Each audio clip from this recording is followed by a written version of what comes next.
Hello everyone and welcome to Java Forever course. Currently we are learning how to manipulate numbers in Java, and specifically we are looking at several Java functions provided to us for the same purpose. In today's class we are going to learn about finding the minimum and maximum of the numbers given to us. For example, if I send you 3 or 4 numbers, how will you give me which one is the lowest number? Now again, you can write your own function. You can take one value, compare with other values in the list, and compare one by one and see which one is the lowest. But rather than writing our own function, why not to use Java function?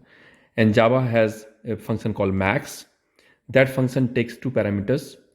Math.max takes 2 parameters here, as you can see. I'm passing 5 and 3, and it will return me the max value, which is 5.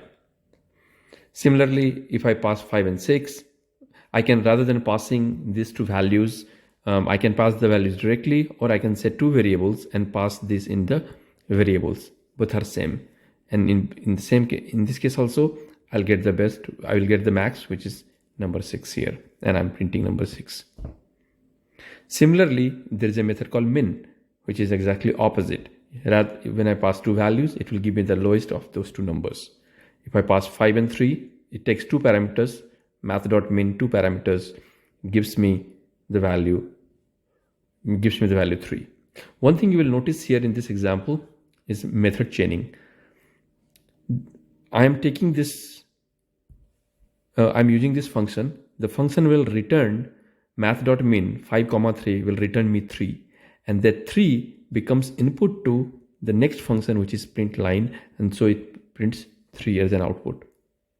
I could have written in 2 lines, like you can see example here. I declared a variable, I declared another variable, and I passed 2 variables here, got an output, and then I'm passing this output in the print statement. So these 2 lines you can see combined into single line as method chaining. But you get a sense of what min and max is. Go ahead and practice. I always say practice, practice, and practice. That is the only way you will learn it.